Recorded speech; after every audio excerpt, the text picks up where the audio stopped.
بسم اللہ الرحمن الرحیم۔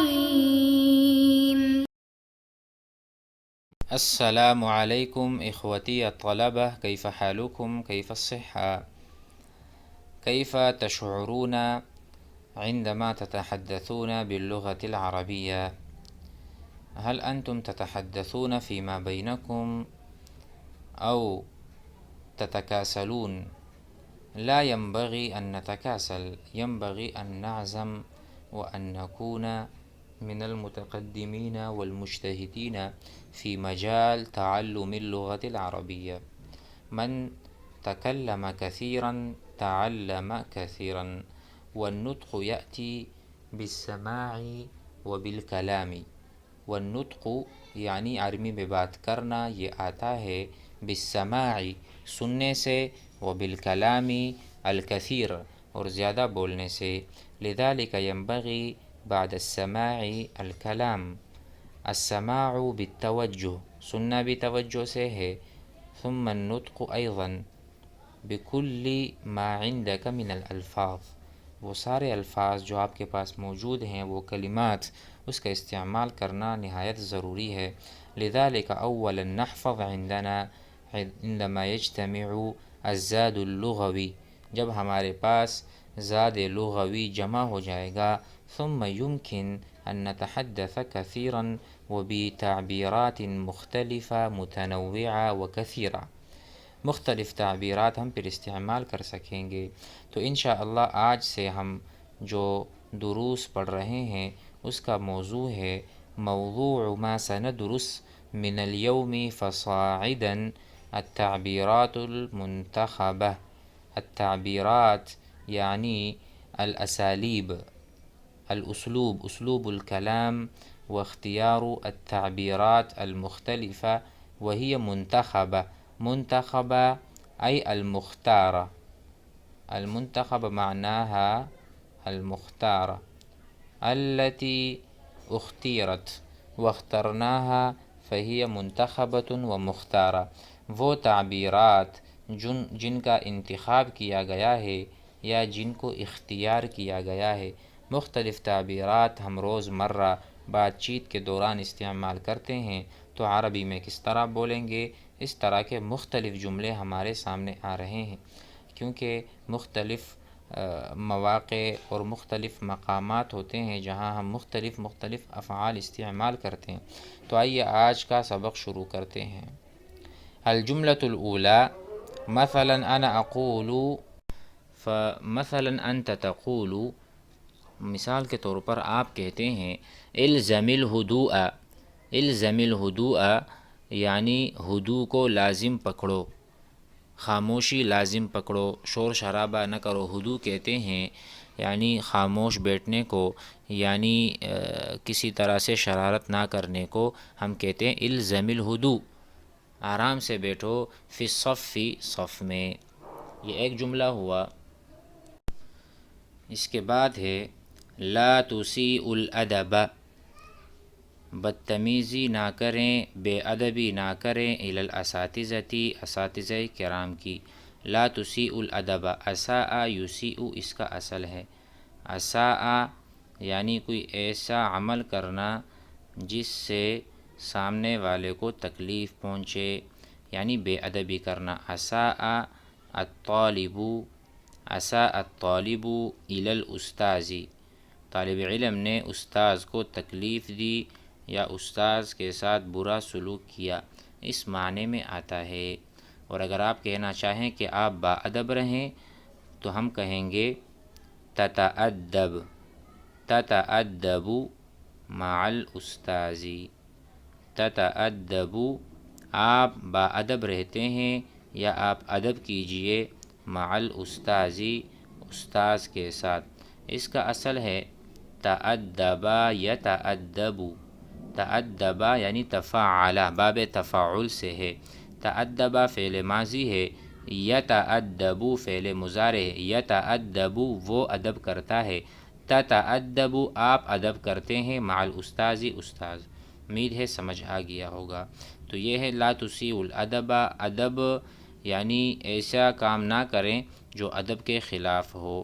اجتہد آپ محنت کریں، اجتہد یجتہد، اجتہد زید فی الدراست، زید نے پڑھائی میں بہت محنت کی۔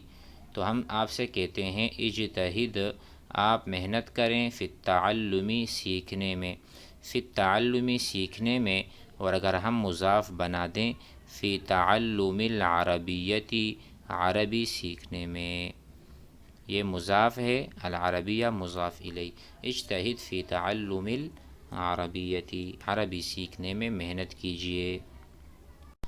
بسم اللہ الرحمن الرحیم۔ التعبیرات المنتخبہ، ایسے تعبیرات جس کا انتخاب کیا گیا ہے۔ مثلا ایک جملہ بناتے ہیں، اسمعتہ، اسمعتہ میں نے اس کو سنایا، کلاما قاسیا سخت بات، قاسی کہتے ہیں سخت کو، یعنی میں کہنا چاہتا ہوں اس کا دل سخت ہے، تو میں کہوں گا قلبہ، قلبہ قاسن، قلبہ قاسن، اس کا دل بڑا سخت ہے۔ قلبی میرا دل، قلبی میرا دل، آگے کہیں گے قلبی لین میرا دل نرم ہے، قلبی لین میرا دل نرم ہے۔ تو یہاں پر جو کہا ہے اسمعتہ میں نے اس کو سنایا، ویسے ہم نے پڑھا تھا سمع سننا، خود سننا، اور اسمع کسی کو سنانا، باب افعال سے ہوگا تو متعدی ہوگا۔ اسمعتہ میں نے اس کو سنایا، کلاما قاسیا سخت بات۔ اصبح کل ذالک ماضیا، ساری چیزیں ماضی کا حصہ بن گئی۔ اصبح معنی ہو جانا، جیسے ہم کہتے ہیں کانا تھا، ہو گیا، کانا صارا ظل باتا، افعال ناقصہ آپ نے پڑھا ہوگا۔ اصبح ہو چکا یا ہو گیا، کل ذالک وہ ساری چیزیں، ماضیا ماضی میں آسان ہے۔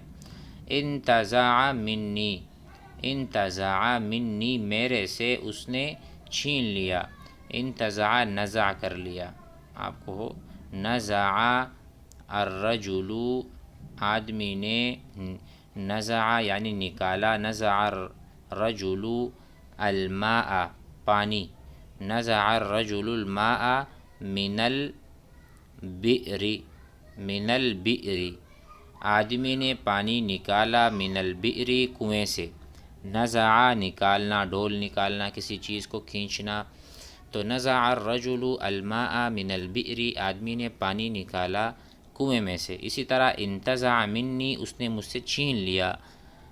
لو کان ابی حیا، اگر میرے والد صاحب حیا زندہ ہوتے، لو کان ابی حیا اگر میرے باپ زندہ ہوتے، لفرح تو وہ بہت خوش ہوتے۔ لو کا ترجمہ ہے اگر، اگر ایسے ہوتا تو ایسے ہو جاتا، اگر چاند ہوتا تو رات ہوتی، اور اگر سورج نکلتا تو دن میں اجالا ہو جاتا۔ لو کان ابی اگر میرے والد صاحب حیا زندہ ہوتے، لفرح تو اس کا نتیجہ کیا ہوتا کہ خوش ہو جاتا۔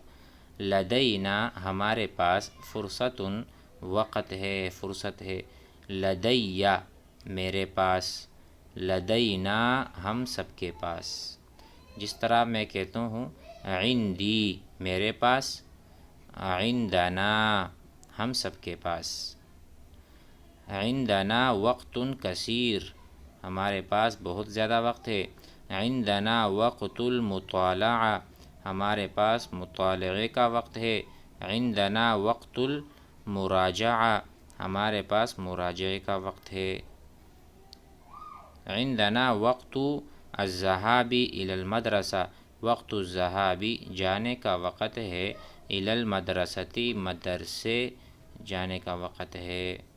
امید ہے ایسے عبارات سے آپ کو فائدہ ہوگا۔ مزید اس طرح کے ہم ویڈیوز اور دروس بنائیں گے، اسباق بنائیں گے التعبیرات المنتخبہ کے نام سے۔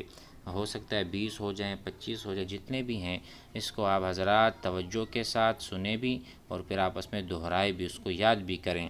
اور ہم انشاءاللہ ضمن میں کافی چیزیں بتا رہے ہوتے ہیں، اپنی طرف سے مثالیں بھی لا کر دے رہے ہوتے ہیں تاکہ ہمیں جملے بنانے آ جائیں اور ہم آگے بڑھیں نطق میں بھی اور کتابت میں بھی، بات بھی کہہ سکیں اور جملے بھی لکھ سکیں، جملے کے جو اجزاء ہیں اس کو بھی بنا سکیں، فعل، فاعل، مفعول ہے، اس کے اندر جار مجرور ہے، اور چیزیں آتی ہیں۔ جزاکم اللہ خیرا، السلام علیکم۔